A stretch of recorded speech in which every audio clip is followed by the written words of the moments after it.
Veto Micro vous présente Ça coûte combien docteur? Une mini-série en partenariat avec Figo. Vous êtes à l'aise avec l'argent, vous?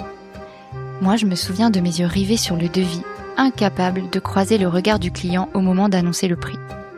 Pourquoi est-ce si inconfortable pour nous, vétérinaires, de parler d'argent? Pourquoi soigner nous paraît-il si naturel alors que facturer nous met si mal à l'aise? Bienvenue dans Ça coûte combien docteur? La mini-série où l'on explore ce moment délicat où la passion de soigner se heurte au prix d'annoncer.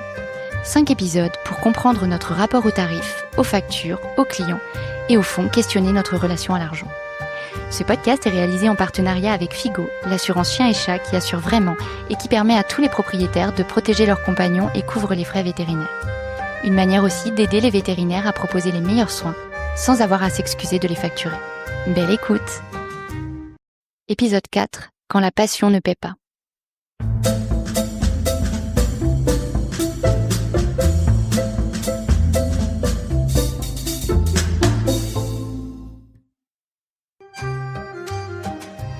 Je m'attendais quand même à gagner quelque chose comme 5 000 € par mois au bout d'une dizaine d'années.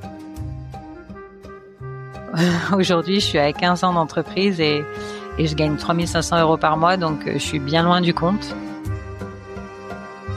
Je pense qu'il y a pas mal de canins qui arrivent à gagner 10 000 € par mois sans trop de problèmes. Et du coup, on n'a certainement pas le même niveau de vie, quoi. Étant donné que personne n'affiche vraiment ce problème, c'est difficile de trouver des solutions. J'ai passé les 4 premières années à travailler toute seule, donc H24 toute l'année. J'ai une vie où je suis toujours joignable pour mes collaboratrices, la nuit, le jour. Je gagne pas d'argent avec mes collaborateurs, ils me rapportent pas d'argent. On le sait, beaucoup choisissent la médecine vétérinaire par passion, pas pour faire fortune. Mais que se passe-t-il quand, après 15 ans de carrière, on réalise que cette passion ne suffit pas à assurer une rémunération à la hauteur des efforts fournis? Dans cet épisode, notre invitée, vétérinaire équin généraliste itinérante, parle sans filtre de ce rapport compliqué entre métier passion et rentabilité. Elle gagne 3 500 € net par mois. Mais ramené au tarif horaire, c'est selon ses mots insuffisant. Et puis, il y a ce tabou. Personne, ou presque, n'ose dire combien il gagne. Alors comment briser le silence? Pourquoi est-ce si difficile de parler d'argent dans la profession vétérinaire? Et surtout, comment concilier amour du métier et réalité économique? Et comme à chaque fois, on prendra un peu de hauteur avec Christian Junot, coach et expert du rapport à l'argent.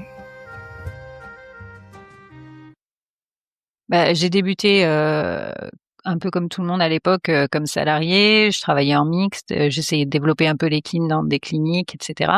Bon, en tant que salarié, ça m'a jamais trop inquiété. Et puis assez rapidement, de toute manière, au bout de 5 ans de salariat, je me suis installée. Donc forcément, je savais que en début d'installation, ça allait pas être quand même, ça allait pas être une grande gloire directement. Mais je me disais, en montant mon entreprise, si ça se développe correctement, j'avais quelques références autour de moi et je me disais, voilà, je vais certainement réussir à atteindre au moins 5 000 € par mois. Donc je suis bien loin du compte et pourtant, c'est pas faute d'y avoir passé beaucoup, beaucoup de temps. Alors ma situation financière, objectivement, elle est loin d'être catastrophique, hein, on a une vie confortable, voilà, on n'a pas particulièrement à se plaindre. Par contre, si je compare à mes amis ou mes collègues vétérinaires dans d'autres domaines, en canine ou des gens qui travaillent dans des cliniques ou des spécialistes qui font que de l'orthopédie, par exemple, je sais pertinemment que je suis vraiment en dessous de tout ça et je trouve ça un petit peu injuste et un petit peu difficile à encaisser, ouais. J'y ai passé des heures et des heures et j'y passe encore énormément de temps, même si aujourd'hui, officiellement, je travaille 4 journées de 12 heures par semaine. L'entreprise déjà, elle est chez moi, donc il y a pas trop de séparation entre la vie professionnelle et la vie perso. Bon, j'ai quand même énormément de chance d'avoir un mari qui s'investit pour moi et qui réalise beaucoup de choses pour mon entreprise en parallèle de ses activités à lui qui sont pas des moindres. Et en effet, je passe comme tout le monde, j'ai passé très peu de temps avec mes enfants ces 15 dernières années.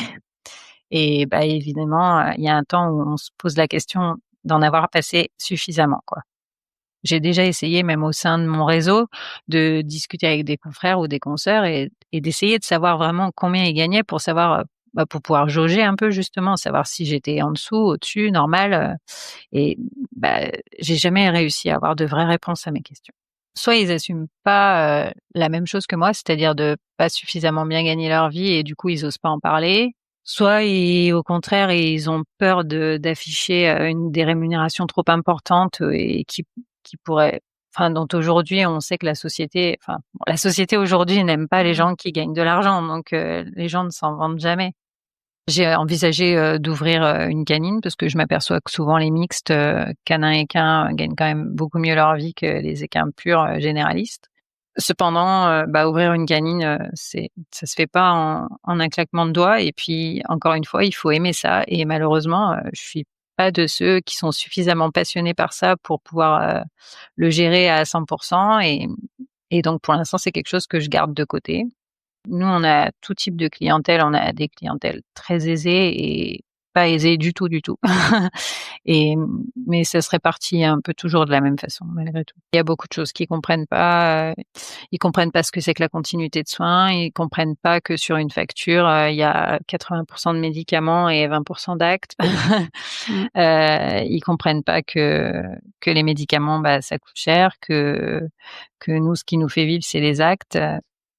C'est juste qu'on a vraiment une activité qui est très chronophage puisqu'il faut se déplacer, d'écurie en écurie, de propriétaire en propriétaire et forcément, ça prend du temps et c'est sûr qu'on peut pas facturer, dans les choses qu'ils peuvent pas comprendre les gens, c'est la facturation au kilomètre. Parce que si on leur facturait, du temps de vétérinaire, sur le déplacement, ils pourraient pas comprendre. On peut pas arriver chez les gens, leur serrer la main et juste pour leur serrer la main, leur demander 100 €, quoi. Moi, je le dis à mes stagiaires et puis ils le voient et je leur explique, en permanence. Je le dis à mes collaboratrices quand elles arrivent, avant qu'elles signent leur contrat, je leur explique, comment ça fonctionne et ce qu'elles peuvent espérer et ce qu'elles ne peuvent pas espérer, quoi. Voilà. J'essaye d'être honnête et objective. Alors moi, je prends que des collaboratrices libérales parce que j'ai eu trop de mauvaises expériences avec des gens pour risquer, le salariat. Voilà, moi j'ai 3 collaboratrices, une salariée. On peut dire que maintenant j'ai une entreprise, assez conséquente quoi, dans le terme vétérinaire. Mais en fait, moi j'ai pas cherché à grossir particulièrement, j'ai juste cherché à partager, les gardes. Et donc j'ai dû développer mon activité pour que les gens avec qui je partage les gardes puissent gagner leur vie correctement. Donc voilà, on a développé autour de ça, mais en aucun cas je gagne de l'argent grâce à eux, quoi. Les 3 500 € et ils sont si on rapportait à la convention collective actuelle, par rapport à la quantité de travail fourni, clairement, je suis en dessous de la convention, quoi.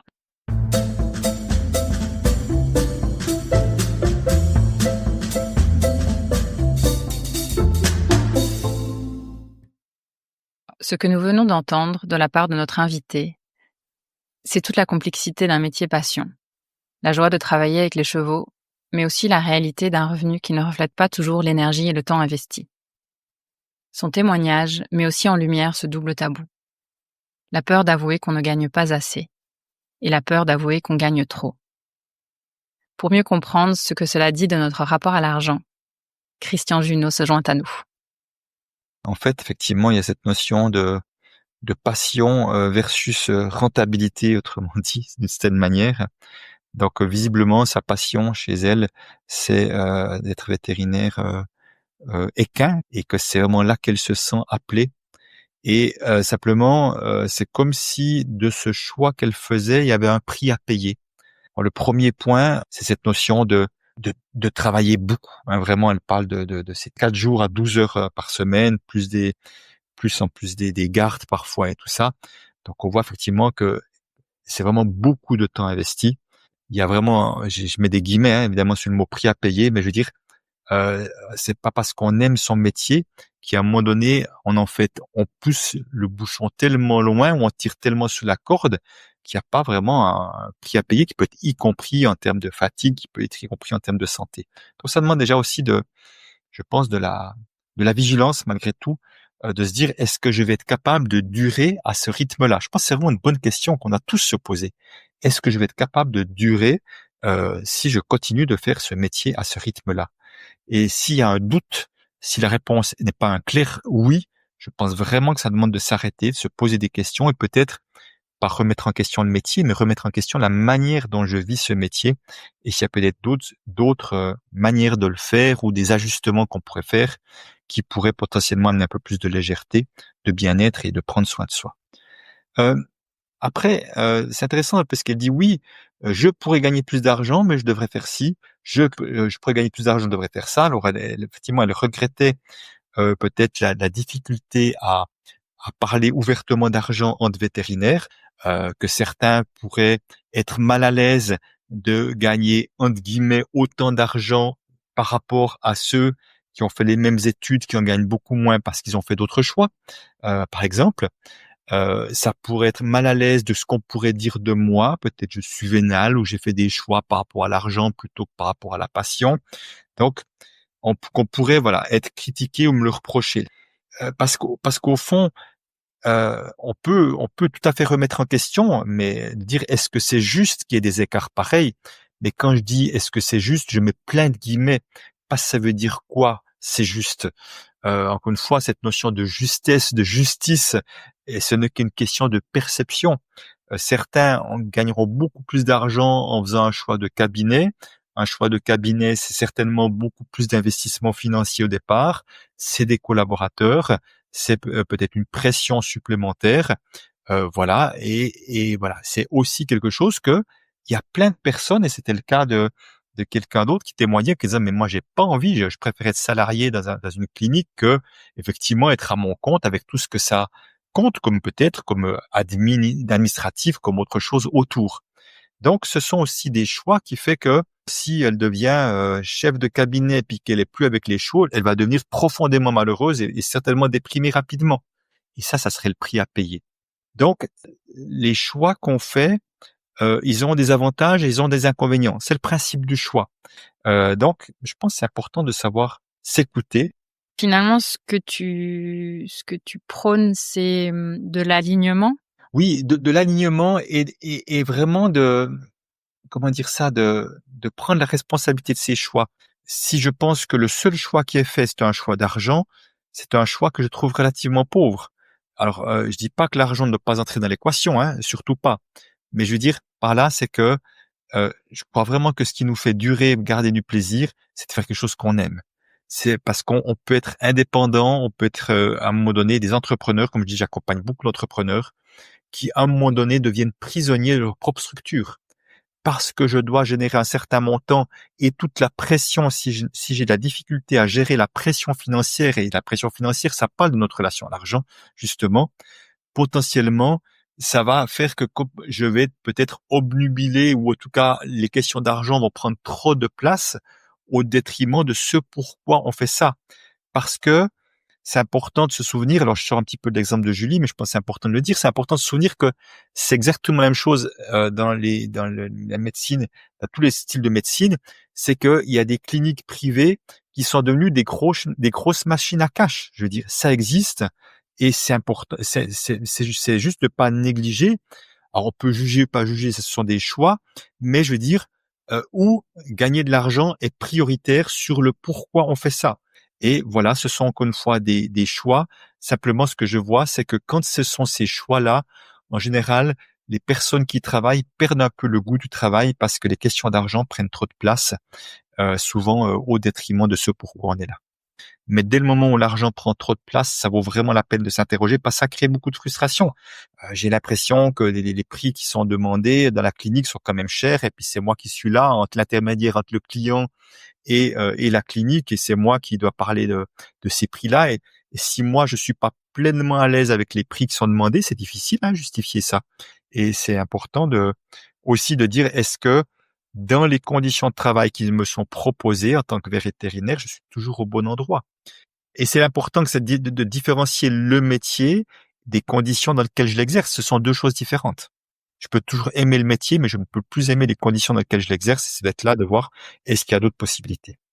Alors, tu ne le sais peut-être pas, mais la profession vétérinaire, malheureusement, est dans le top 10 des professions à suicide.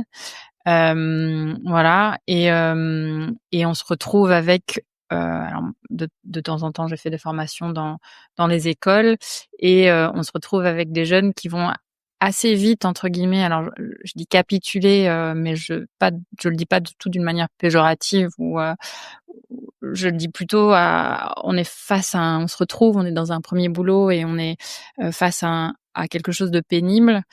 Et il ne se pose pas forcément la question de peut-être que c'est pas le métier qui est pénible, mais comme tu le dis, c'est la condition dans laquelle je me trouve.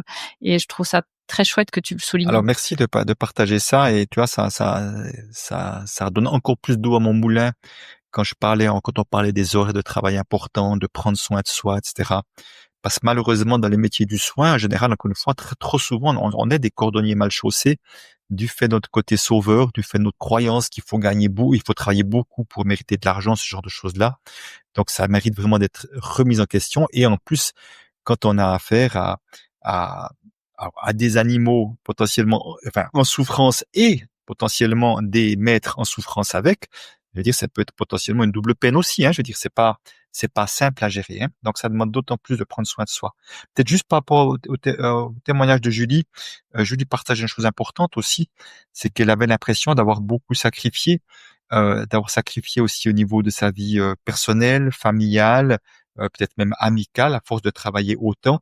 Et finalement, pour une récompense, en tout cas pécuniaire, en tous les cas, qu'elle trouvait vraiment, je dirais, inférieure à ce qu'elle mériterait de gagner. Alors, je ne connais pas assez son métier pour voir effectivement est-ce que il peut y avoir des questions, il y aurait des choses à réorganiser. J'aimerais aussi lui dire, malgré tout, pour Julie, si elle écoute ce témoignage-là, c'est de dire, c'est que aussi de s'autoriser à faire un métier passion, même si l'argent n'est pas toujours au rendez-vous. Je trouve c'est aussi un bel exemple aussi pour ses enfants, parce que moi je vois tellement d'enfants qui ont eu des exemples de parents qui ont fait des métiers dans lesquels ils s'emmerdaient et qui pensent que c'est normal de s'emmerder dans un métier, dans un travail, parce que c'est ce qu'ils ont vécu. Alors que parfois, je trouve aussi que c'est beau d'avoir des exemples aussi, d'avoir un ou l'autre parent passionné par quelque chose en disant, mais c'est possible, j'ai l'exemple à la maison. Alors, bien sûr que l'exemple sera d'autant mieux qu'en tant qu'enfant, j'ai pas l'impression que j'ai eu un prix à payer, soit un père ou une mère peu présent. Enfin, mon père travaillait 6 jours par semaine dans son métier passion, donc je connais un peu ça. Ça m'empêche pas d'en faire un aujourd'hui, mais en essayant d'être déloyal au fait de travailler autant que lui. Ce témoignage nous rappelle une chose essentielle. Choisir un métier passion, c'est aussi accepter un prix à payer, parfois en temps, parfois en argent. Mais ce prix ne devrait pas signifier isolement ou tabou. Parler ouvertement de revenus, c'est déjà une manière de trouver des solutions collectives et aussi de se protéger soi-même dans la durée. Et comme le souligne Christian Junod, l'argent compte, mais bien sûr, il ne peut pas être la seule boussole d'une vie professionnelle. Ce qui permet de durer, c'est l'alignement. Exercer un métier qu'on aime, tout en trouvant les bonnes conditions pour en vivre. En résumé, aimer son métier, c'est aussi se donner les moyens d'en vivre, sans perdre de vue ce qui nous fait vraiment tenir dans le temps. Vous venez d'écouter Ça coûte combien, docteur ? Une série Figo présentée par Veto Micro. Si ça vous a plu, n'hésitez pas à la partager à nos consoeurs et confrères et à nous mettre 5 étoiles. Et écrivez-nous aussi sur podcast@themavet.fr parce que ça nous intéresse d'avoir vos retours et d'échanger avec vous.